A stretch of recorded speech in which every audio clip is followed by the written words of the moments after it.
Welcome to Insights in Sound, where we talk to the people behind the scenes, behind the technology, and behind the music. People you may not know, but you should. And please check out getitInWriting.net/shows for a full list of our podcasts and YouTube series. My guest is Dusty Wakeman.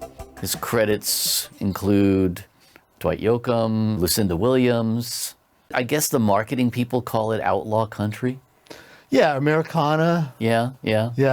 We were kind of Americana before the that term was a existed. thing. Yeah. But, it was always, I've done like everything from punk rock to to whatever. But your love is singer-songwriter stuff. I'm a song junkie. Mm-hmm. And the people that we worked with were like two rock for country, two country for rock. And then fortunately that became Americana. Mm-hmm.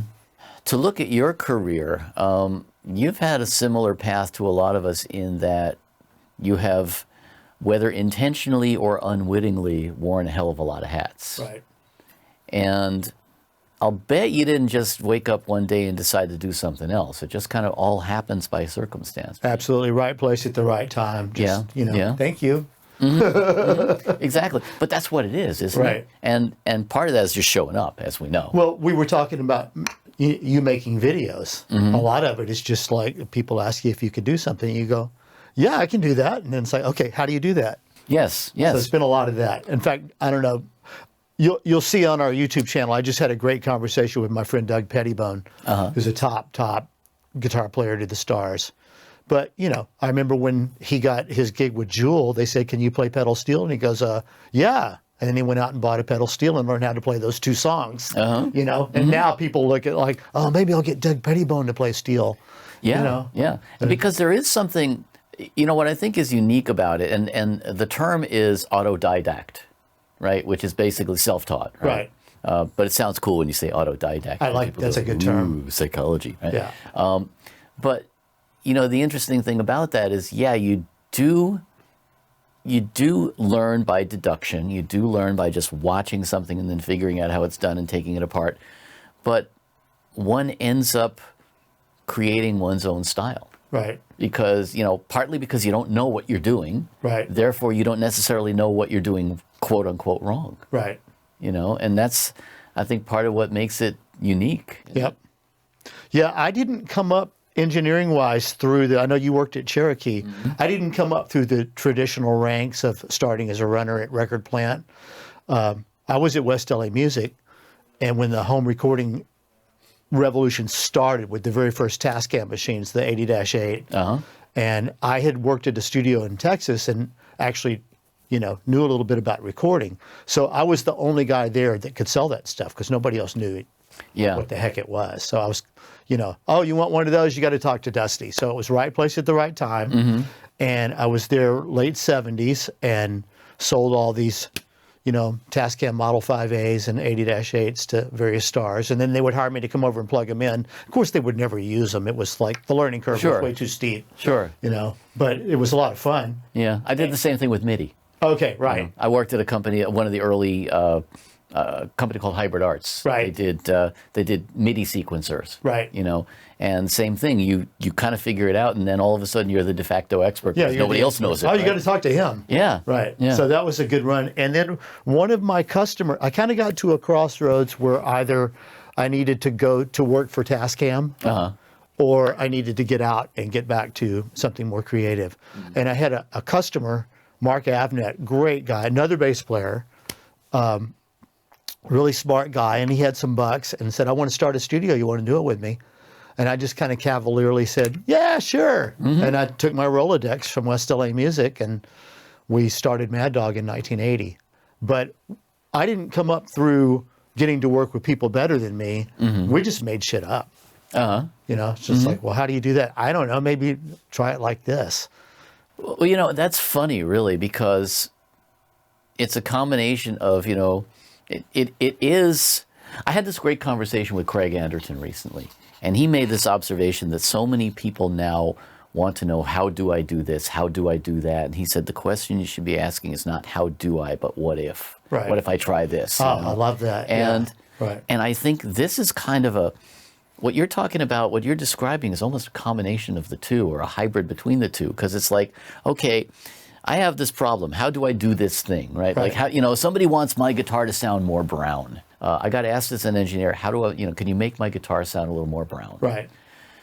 And, for about half a second, I thought, what the fuck, but I figured out, okay, he probably wants a warm EQ, right? So I pump up those frequencies, and plugged into he's happy. Full tech and and he's happy, and it's a combination of, as I say, how do I do that, right? And well, what if I tried this, Right. Okay, that kind of sounds cool, and it wasn't, when I started playing with the EQ, I didn't get exactly what I was looking for, but the artist was happy, Right.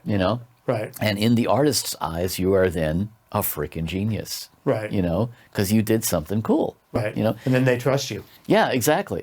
And that, I think, and there you talk about the bridge between, engineer, producer. Right. The trust. Right. Right. I mean, because if people see that you're in it for the ride just like they are, and you're willing to try stuff, man, that's when you've got their trust. Right. Yeah. Yeah. And I think that makes a big difference too. Well, we rocked for a while, and then I was fortunate enough to meet a guy named Pete Anderson, producer, guitar player, Dwight Yoakam's guitar player and producer for a long time. Mm-hmm. And we just hit it off and became a producer and engineer team. So he took me to Capitol for the first time for Dwight's first album. And that's where I met Christina Picari and Pete Dell. And I really credit those guys with elevating me from a guy that knew how to stick an SM57 on a guitar amp and hit record. And I was always really good at punching in and out, because I'm also a bass player, as you are. Mm-hmm. So we have good timing. Right. So I was really good at punching in and out, people like that. But I got to Capitol and met those guys, and that was really like my master's program. I owe so much to those guys, and they're both still dear friends. But in terms of like elevating my engineer knowledge, the one thing I give myself credit for, and this is a great lesson, we're talking about just saying yes to things, is that when I got to Capitol the first time, Studio B, for the first Yoakam basic track session, they said, "Where do you want the drums?" And I said, "I don't know. Where do you like them?" They said, "Well, I like them over here." And they light up a little bit. I like them over here. It's like, well, let's do that. Yeah. What mics do you want? I said, well, I know 414s and 87s and 57s and 421s, but what do you got? Oh, well, sure. let's break out those C12As. What's your most popular? Let's get that what's your favorite? Let's get that C24 out and use it for the room. And like, I'd never seen a C24, Yes. So yes. I learned so much from those guys. And, Pete and I had a good 15-year run as a producer engineer team, and I got to work in a lot of great studios, and before I kind of branched out and started producing myself. And those guys I learned, being able to go to work at Capitol every day. It's just like, you can't do a whole lot better. Yeah. So I was, right place at the right time, just lucky. But you got to say yes, and you got to at least have enough chops to pull it off. I really wanted to watch what the great producers did. Right. And being able to do stuff like that, being able to watch Peter Asher and one of my Phil heroes. Ramone, both heroes of mine, Right. just watching what they did, not watching what they did technically, but watching what they did human wise, psychology wise, guiding the process, talking to people, Right. knowing when not to say something. Right. Because that's the thing too, man. It's like, you say the wrong thing at the wrong time and you can just completely confuse. Yeah. It's over. Having worked with Lucinda, there was times when somebody would walk in and say the wrong word and then, okay, we're done for today. And that song's off the album. When I talk to students who I work with, I tell them that too. I tell them, I can teach you how to use a compressor, but Right. I can't teach you when to keep your mouth shut. Right. And the understanding of that really fragile relationship, not fragile that it's going to break, but fragile in that you have such a deep part of that person's trust. Right. And you don't want to fuck that up, man. Yeah. You want to maintain this because, I'm always fascinated by the line that we tread all the time between being part of the band and being the director of the process. Right. You know, it's like you have to be into them enough and into the creative process enough that you are part of the band. Right. You know, you are part of everything that's happening. All your contributions are valued as much as the contribution of any band member. Right. But at the same time, you know, there's a point at which they're going to turn to you and say, well, what do you think? Right. You know, and you have to be able to also keep that authority, quote unquote, to be able to drive the project. Right. And there's also the conversation that you had to have that morning with the A&R guy and the manager of how's it going? Right, right. All the monetization crap. Right. Yeah. And artistically too, how's it going? Yeah. You know? Yeah. And being exactly. able to walk that fine line and protect the artist, you know, Yeah. be their champion and yet take care of business. Yeah, yeah. And that's a really fine balance. And it's something that I think a lot of artists aren't really prepared for. Because, Right. you know, I mean, if you think about it, as soon as you commodify the art, the product that Right. these people are making, you have compromised it in some way, Right. right? It's like, we can't do this because it won't sell. Right. You know, and yes, there are artists who will make that decision that,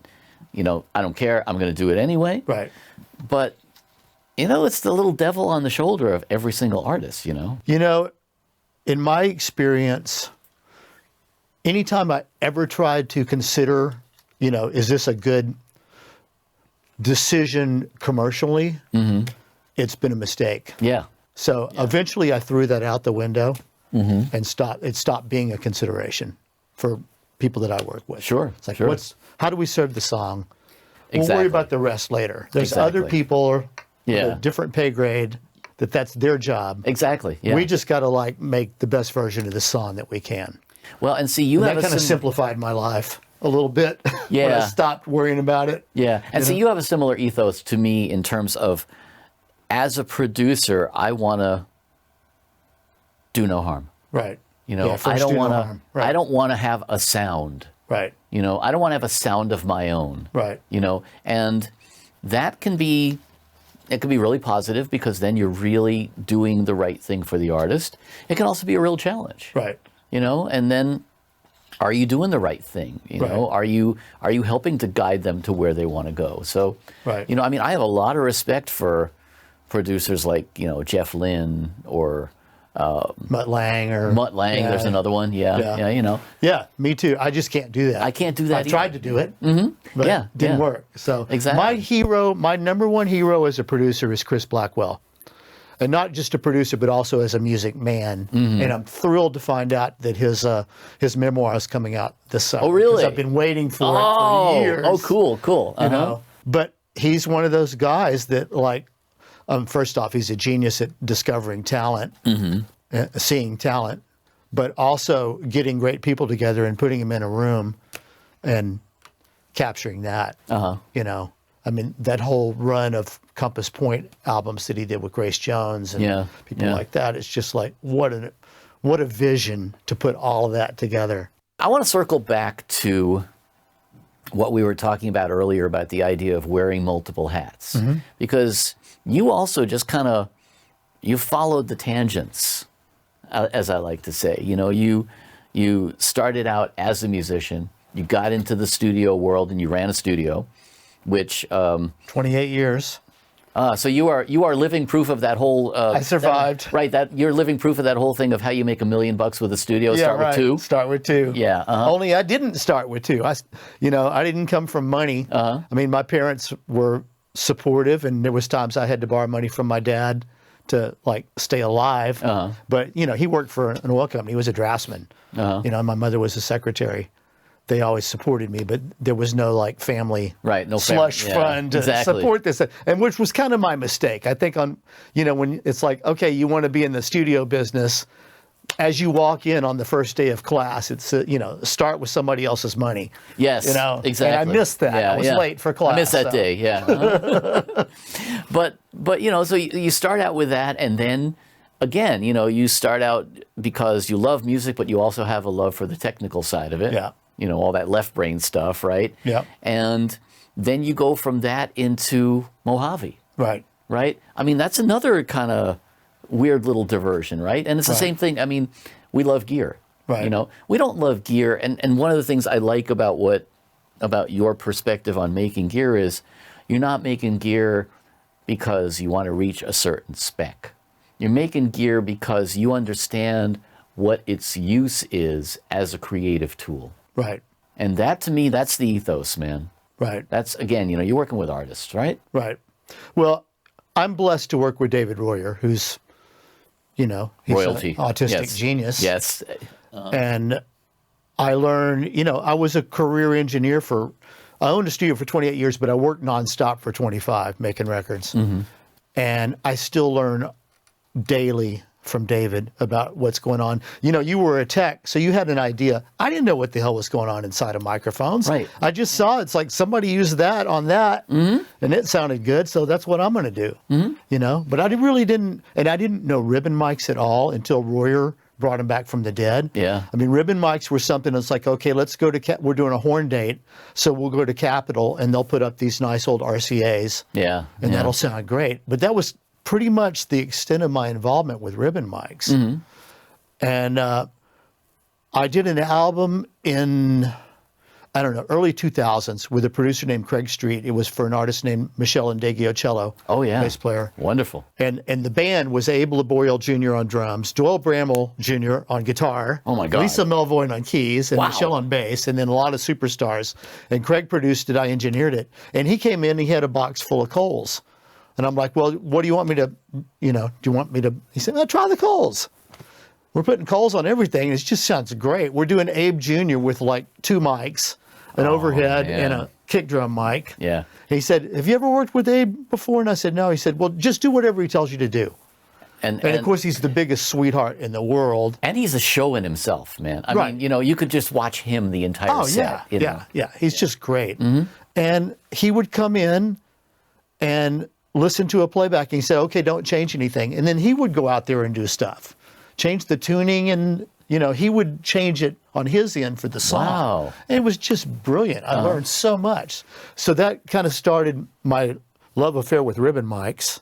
I'm like, wow, I got to get some of these. And then I saw the first ad for Royer Labs, and probably in a Mix magazine, and saw they were in Burbank. It's like, hey, neighbor, allow me to introduce myself. And I got to be friends with John Jennings over there, who's the VP of Sales and Marketing. Sure. We're still very close. He lives in Nashville now, so I don't see him often, but still very close. And we kind of became like the R&D facilities. Like, yeah, can we come over and test some stuff out? Yeah, come on. You know? So we just got this great relationship going back and forth. I was working with a client at the time that was doing a big band project, and I would call up John and say, can I borrow 6 122s and 6 121s and 2 SF24s for the weekend? And he'd be like, yeah, sure. You know, so we had this great relationship. So Eddie Kramer was working in my studio, and we had my 67s out as room mics, and John brought over the first prototype for the MA200, which is kind of basically David's take on a U67. And I've always loved U67s. Yeah. And he said, well, Eddie said, toss it up there. Let's hear it. So we put it out there with my U67s, and we're in there listening to playback. It's like, okay, you tell me which one's not a U67, you know? And I was like smitten. It's like, okay, how much are you going to sell this thing for? Oh, around $1,000. And at that time, my second child was coming along, and I was, you know, it was 2005. Record industry had gone like that. Off a cliff. No more artist development happening, No which more is kind of what budgets. we lived on. Yeah. And I was just kind of looking around. It's like, well, what else can I do? I've been engineering for 25 years. I love it, but I'm kind of burnt out on the lifestyle. I'm burnt out on comping vocals and, you know, spending being everyone's hours cheerleader. trying to get a guitar solo out of somebody that, Yeah. you know, where in my brain, I'm just like, just give me the guitar and let me play it so we can go home. You know, and when you get to that point, you probably shouldn't be doing it anymore. Yes, Right? yes. You kind of done it. Yeah. So I was looking for something else to do. And fortunately, I also have an entrepreneurial side to my brain. And I said, you know, if you need somebody to help with this, and they're like, well, we're starting a new company and we're looking for somebody to run it. So if you're interested, let's talk. And that was in, I think, January of 2005. And that September, I went to Burning Man and came back, Yep. and the next week started at Mojave Audio. And that's been 16 years now. So right place at the right time. Yeah, yeah. You know, And certain just being revelations open. and things like that just happen to make you want to change, you know? Well, one thing that happened to me around 1999, well, my son was born in 1999. And around that time, one of my great assistant engineers / studio managers, Seth Horan, who works with Mark Mothersbaugh now, but he has a rack full of Grammys from his work, had a great career as an engineer, said, you know, you should really learn how to do this QuickBooks stuff yourself. You know, this is your business. You should really know how to do it. Because I was always at the mercy of my studio managers. And a light bulb went off, and I said, you're right, I should. So I went to Glendale Community College, and I took 2 semesters of accounting, and I took a business law class, and I took CS 101, which was basically Windows and Office, Microsoft Office. And that changed my life, because without having to do that, I couldn't be doing this job. Yeah, Learning how to speak QuickBooks and learning how to speak accountant and speak banker. And understand the balance, right? Right. And then once you learn that stuff, it's like, how does anybody exist without knowing this stuff? You're just a lamb in the woods if you don't know at least this basic stuff. And that's really true. And, you know, I mean, I think so many business people, you know, because we all, in a sense, are entrepreneurs. Right. You know, and but we that's don't part of the always truth. realize it. Exactly. I didn't realize I Yeah. was a small business owner. My business plan was, well, one of these records is going to go, you know, triple platinum. That was mine. That's my business Yeah, plan. that was my business And plan I got for years close too. a couple of times, but it never really happened. I mean, I made a great living as an engineer, you know, good paychecks, but not Yeah. that pot of gold, Right, you know, life-changing event. Yeah, I mean, you get excited when something you've done appears on the radio, you know, Right. and you're happy about it, but then you realize, you know what, this is not going to be enough money to change my life. Right. You know, Right. and that's the thing, you know, it's like every other aspect of the business. You know, we're chasing this almost inconceivable dream of being that, you know, 1 in a million lottery winner. And Right. meantime, life happens. Life happens, you know, right. and we end up doing all these other things. And, you know, all of a sudden you turn around and you realize, I spent my entire life in this industry. Right. I've done a lot of stuff. I'm proud of what I've done. It wasn't exactly what I thought it would be. Right. But it's still cool. Yeah. No, I loved every minute of it, even the suffering, you know. Yeah. As I think a lot of times I used to just think when I was working with Pete, it's like, is Pete trying to kill me? Because we'd be working Monday through Friday on a Dwight Yoakam record, then he'd book like a film soundtrack over the weekend, and it would go on for months like that. Yeah. You know, and then you'd kind of like have this flu that wouldn't go away. Yeah. Yeah. But, you know, engineers never get a sick day. I never took a sick day once, ever. Yep. You know, didn't matter. I probably should have, out of courtesy to everybody else. In the COVID era, you would. Yeah, exactly. But back then, it's like you didn't. You just showed up and you worked. And then sometimes, I mean, after I was at Cherokee, I was on staff at Paramount for a few years. Right. And same thing, man. I would come in, you know, start at like 8 o'clock or 9 o'clock in the morning, setting up for a session. And I had many times when I did 3 sessions in a day. Right. You know, and you're going for 20, 24 hours, Yeah. you know. And yeah, you get up and you do it all over again because you think that's the way it works. Right. you And know? it is the way it works. Yeah. Or it used to work anyway. Yeah. That's how it was. Yeah. Otherwise, records just didn't get made. So, Exactly. you know, that's one reason my wife and I didn't start a family for so long. She worked in the movie business as a set decorator, which was the same crazy lifestyle that I had. Sure. So we always laughed that we just dated for the first 15 years of our marriage.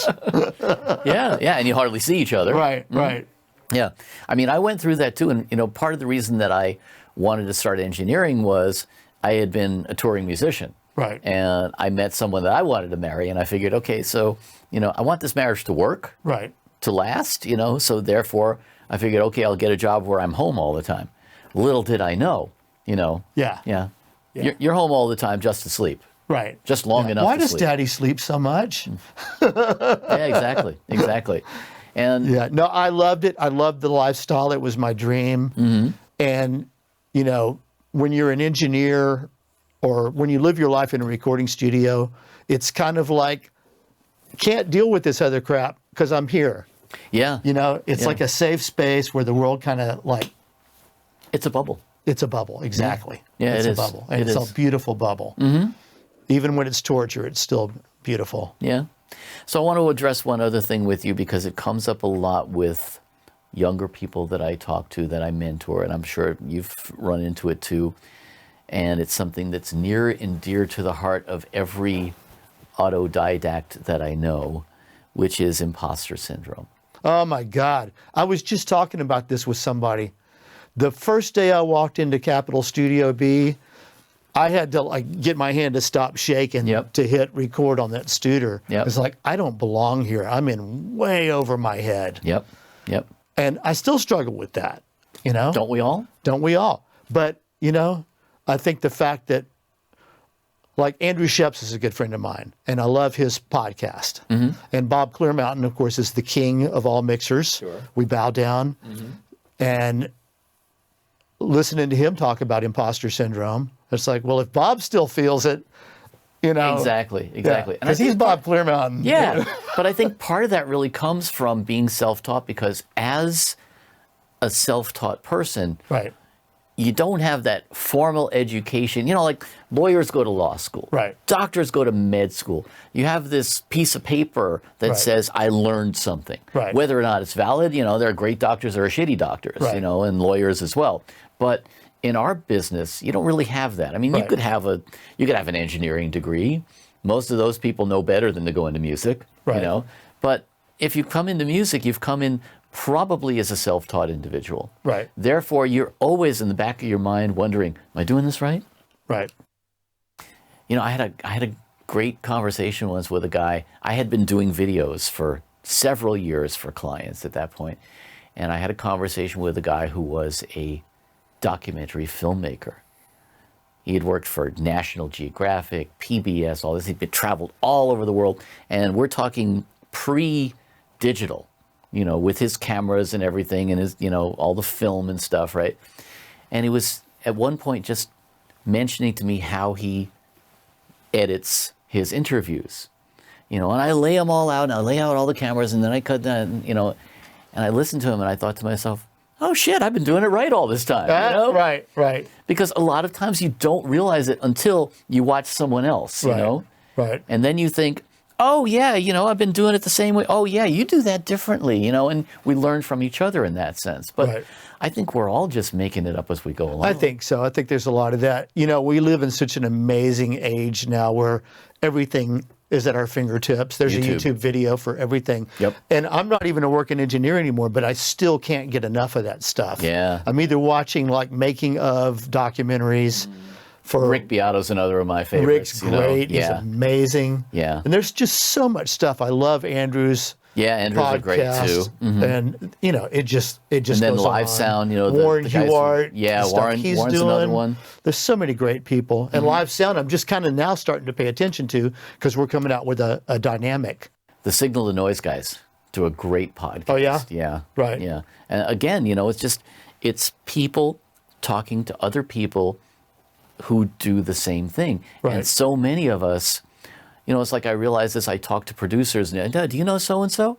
No, I don't, even though I love their work, but we're always in our own little bubbles. Right. We're in our own little studio session, whatever, and you don't necessarily meet all these other people. Right. You know, which is why I think it's great to be able to talk to each other and have these, you know, I mean, I'm missing trade shows. I don't Right. know if we'll ever go back to the way they were, but I love that gathering of the tribes. Yeah. June will be interesting. We're going to be there. Are you? Yeah. We'll have Good. a booth. Good. I'm doing a couple panels. People are asking me if we're going to be there.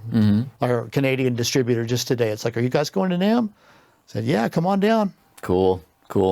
The funny thing that happens to me now is I'll be watching like how-to videos or stuff, and I'll see people doing stuff that I forgot.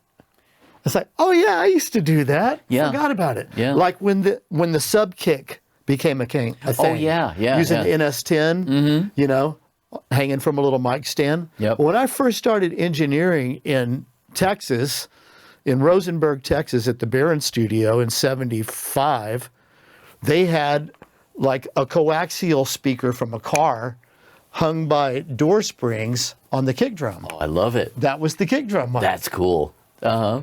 And I was like, oh, wow, I forgot about that. And there's just so much stuff like that you learn. And, you learn a new trick, you try it for a while, and then something else replaces it. Yeah, and you just, you try these weird things. Up. I worked with one engineer in Germany who had this neat little trick. We would take, once we were done, when we had what we considered the mix, right? We would take that mix and we would put it through a pair of JC120s and mic those and take a little bit of that and run it back into the mix. Wow. Just to fuzzy it up a little bit, Right. make it a little bit dirty, Love it. It was one of those little things. It's like, who thought of that, I never saw, there's a great engineer named David Leonard. He's a legend. Yes. He's another guy that I don't think is as well known as he should be. Mm-hmm. Because, just monster mixer for decades now. All that John Mellencamp stuff. And the that list guy. goes on and on. Yeah. He mixed a bunch of, later on in Dwight's thing, when we started using a third-party mixer, he was the guy. Mm-hmm. And he was doing stuff, like I never saw parallel compression before. And I'm like, what the hell is he, what are you doing? And why? And how does that work? And then he would do stuff like on a SSL, like on a 6000, where you've got 3 stereo outputs, where he's got one output feeding back into another output. And it's like, isn't that going to feed back? And he's kind of a quiet guy, doesn't talk a lot. It's like, well, yeah, if I turn it up far enough. He said, I just push it up until things get a little weird.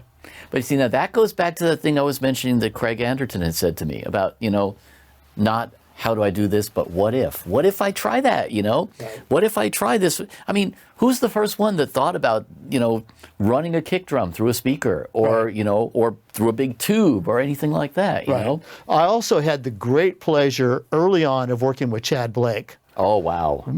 I was in a group called King Cotton, and we were signed to Island Records. This is early 80s.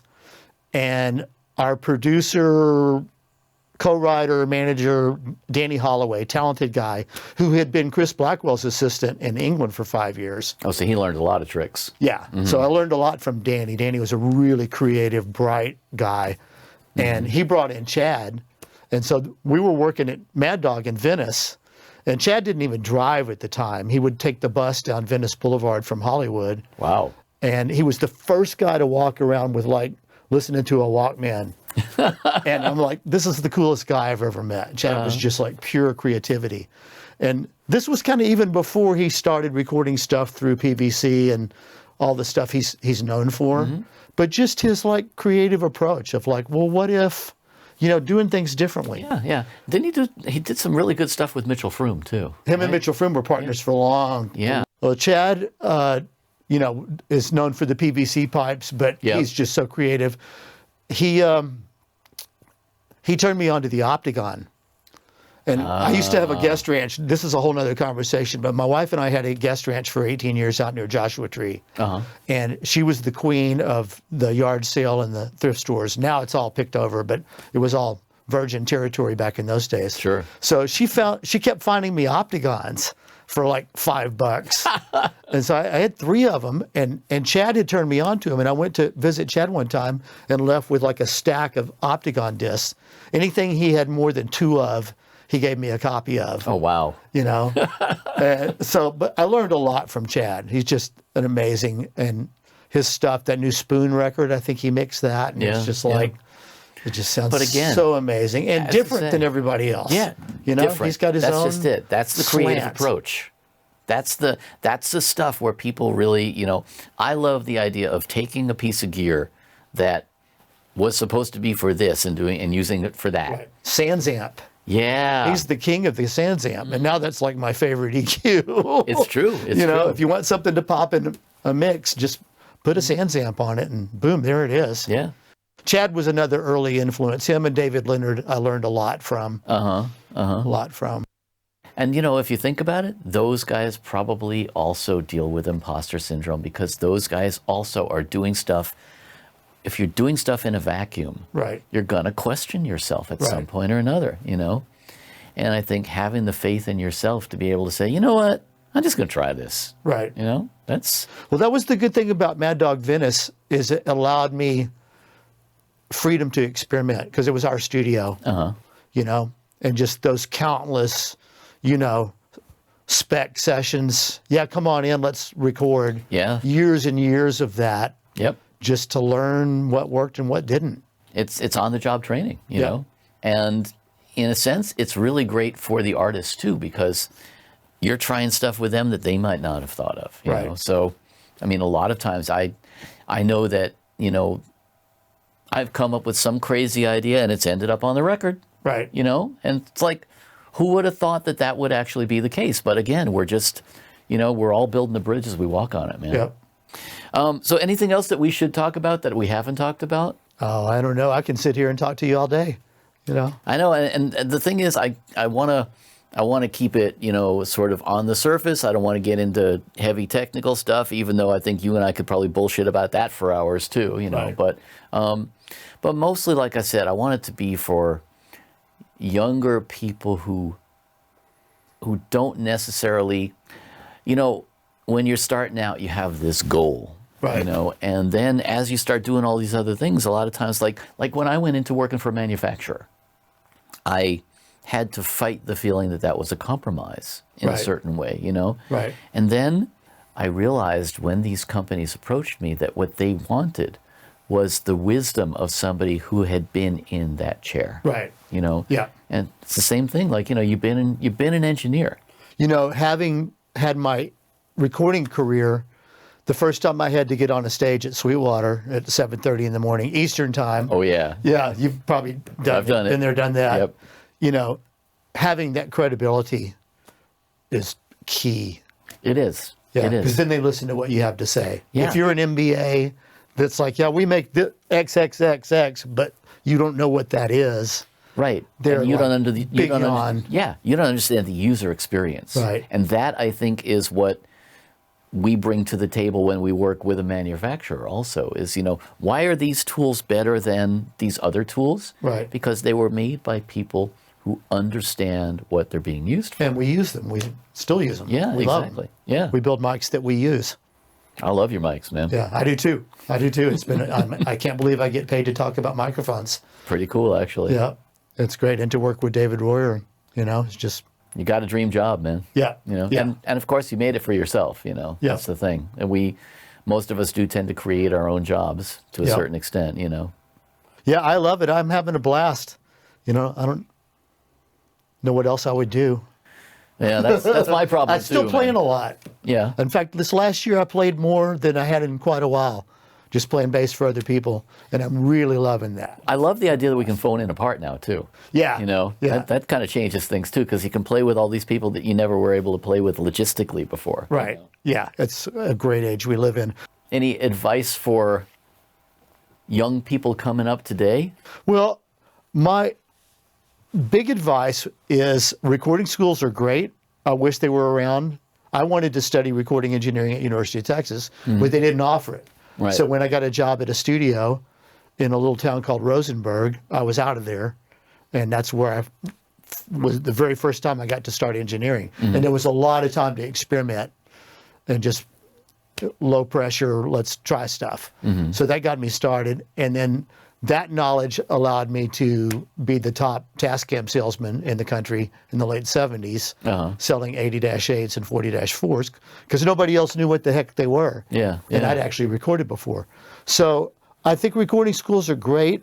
Don't let your parents, you know, get $80,000 in debt for that. It's not worth it. No, it's not. And there's plenty of lower cost alternatives. And plus, it's all on YouTube anyway.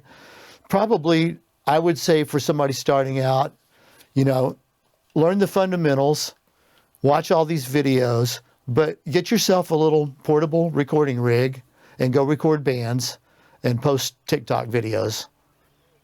Learn by doing. But learn by doing. Record your church. Yeah, you man. know, Whatever it find takes. bands. Yeah. Whatever. There's always bands that want to record, Exactly. and it's learning for them too. But it's such an age where, you know, that's where I would spend my time if I was starting out. You know, just Yeah. creating content. Yes. And remember to videotape everything. That's right. That's Yeah. right. Videotape your whole life. Hire Yeah. a crew to follow you around. Man. Right. Yeah. Right. No, it's true. It's true. Good advice. Dusty Wakeman, thank you for being my guest. Thank you for having me. Great talking to you. Likewise. Adios, folks. See you down the road. Right. Hey, I'm Daniel Keller. Don't forget to hit the subscribe button and join us each week for Insights in Sound.